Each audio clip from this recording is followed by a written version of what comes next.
Hey guys, welcome back to our restoration project. So we just finished the battle of the transmission and now we're getting ready to roll our engine under the car, lift her up in there and fasten her off.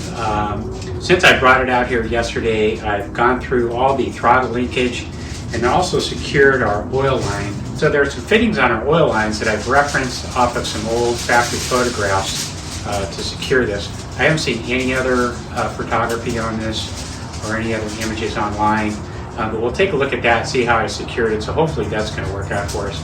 And then we'll take a look too at the measurements I'm working with here to get this car up to a specific height, roll this guy under, and hopefully we won't have too many geometry problems with angle and angle of car. So the higher we lift the car, the more approach angle we have to have with our transmission going into the car. So kind of like this.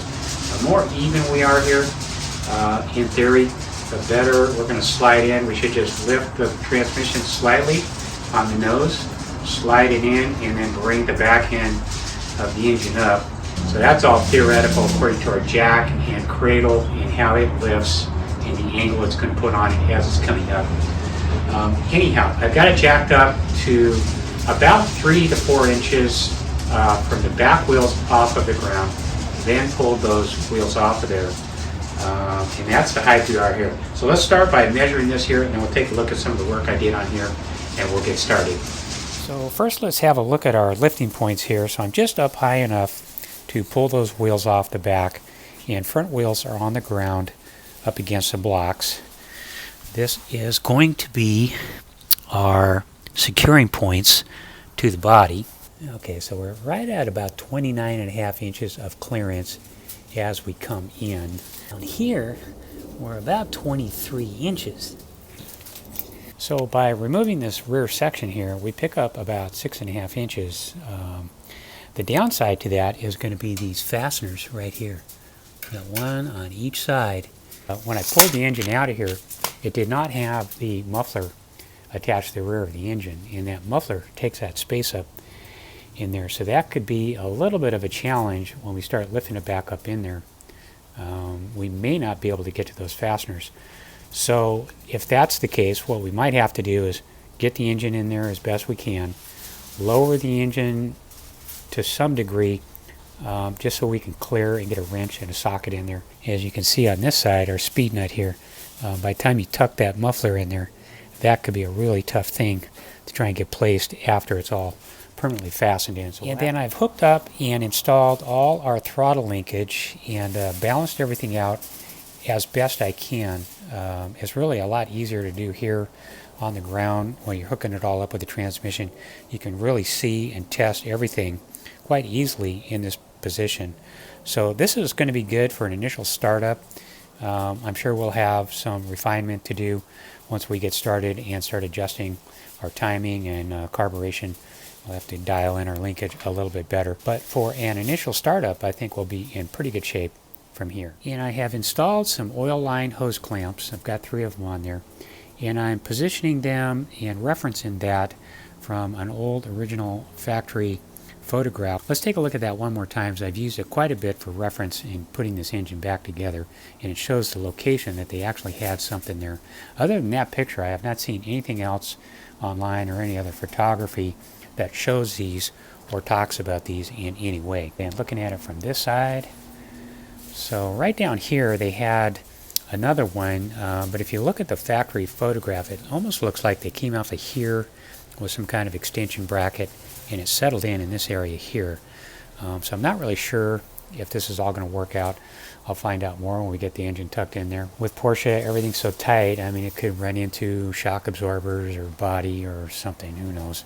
But anyhow, got those in there. Maybe they work out for us, maybe they don't. We're going to give them a shot. And then one final look before we get started. And then we also got our new engine seal installed. This is by URO Parts. Real nice fitment and a little extra long so you can trim it to exactly what you need. But beautiful fit in there and exactly the way it should look.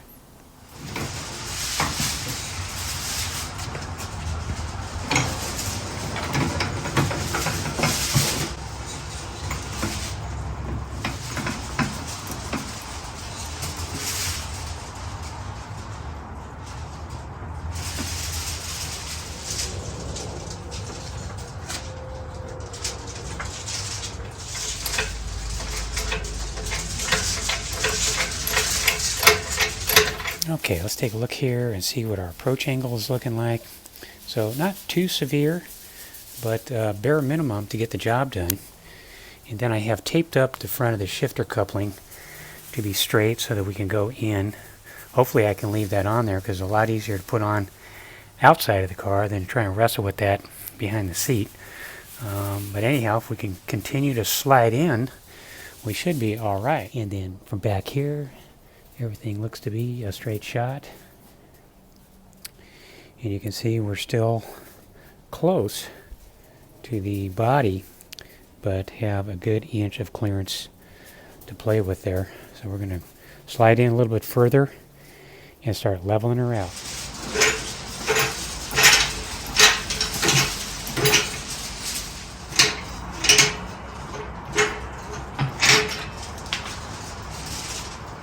Okay, so I'm switching out the jacks now. I'm switching out the little guy for a bigger one that has a little bit better grip on the cross member there. Our little guy here is just starting to slip off the transfer case, so hopefully that'll work. The big one's carrying the weight, so I should be able to just lower the little one and just keep pushing the engine back in. And then just having a look at the cradle position to the engine case there, so you can see we're just starting to lift out the front of the cradle here. So as I lift the engine on the other side, that'll reseat itself down into the cradle. So that looks like that's working out pretty good.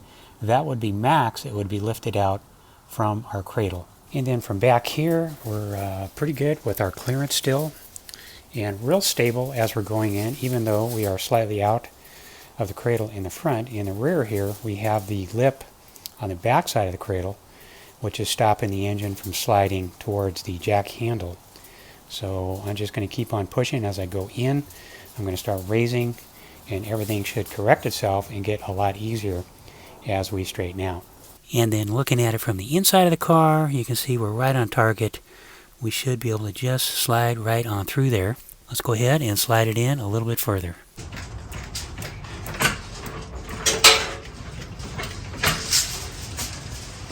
Okay, so just one slight adjustment on our transmission jack.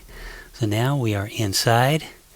So I'm not going to do any more pushing. I'm just going to lift up and try to get a better alignment parallel with the car, and then we can push it in from there. And like all things Porsche, we're pretty tight right there, but I think that will clear. If it does clear, we're going to be in pretty good shape.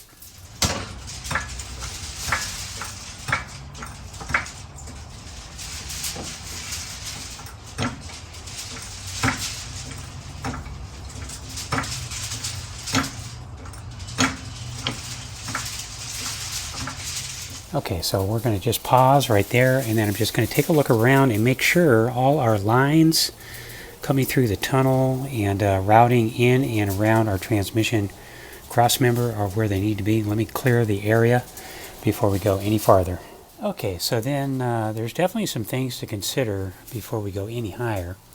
One of the things I did at this height was hook up our hot air tubing, and then back here make sure we got our clutch cable landed into the transmission, because that's going to get harder to do the farther back we push it.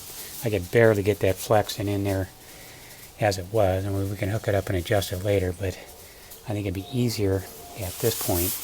And then I'm not plugging in the backup light switch because being this low, it won't actually plug in, so that'll get easier as we lift the transmission. That should be no problem. Plug that in from this working space. Up here, if we go higher, we can probably get the battery cable and alternator lead wired up to our starter motor, but at this height it's going to be much, much easier. And then on the very back here, I went ahead and tightened down our ground straps on both ends, transmission and at the body. And at the body, I have wire brushed that with a Dremel tool. And then the other one I took care of at this height was the speedometer cable plugging into the speedometer drive on the transmission. I think I can hook up the boots as we get landed. I can get these jack stands out of the way. That'll make that a little bit easier. But as we're tipped down here, a little bit easier to get a wrench in there and tighten that one also. Lastly, before we finish bringing her up, I have repositioned the transmission jack just so we have more stability up there. This is what she looks like from here. And then down inside there, we got plenty of clearance to pivot that up in there. I think now we'll just jack it straight up, and by the time we get leveled out, it should push in about an inch. Okay, so that pretty much takes care of everything I think we need. Shouldn't have any more things to worry about. If we do, we'll have to deal with them later. Let's go ahead and jack this thing up and pin it.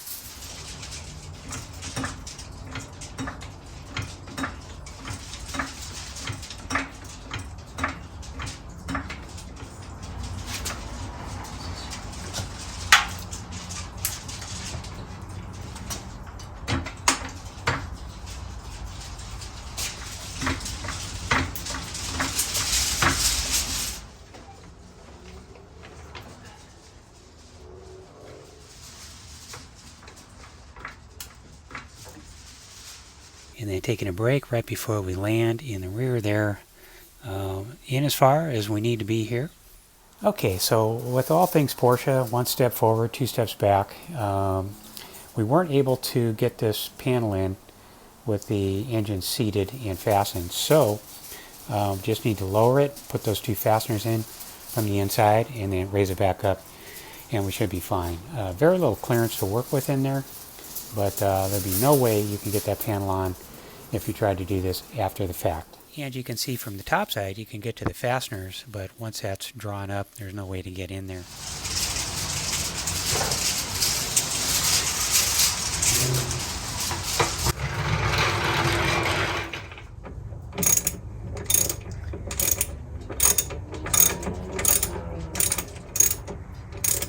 Okay, so I think we're at a good stopping point for today. We've got our engine in safe and sound, and a lot of little adjustments I need to make, and still a few bits and pieces I need to put in place. Still got to put our axles in and button up this rear section here and start putting hoses together, fuel lines, all our wiring. So still quite a bit to do here. Let me go ahead and get these things done, and when we come back on our next video, we'll take a look at all the critical details and how everything should situate and look, and we'll try to start this car. Well, thanks for watching, and we'll see you next time.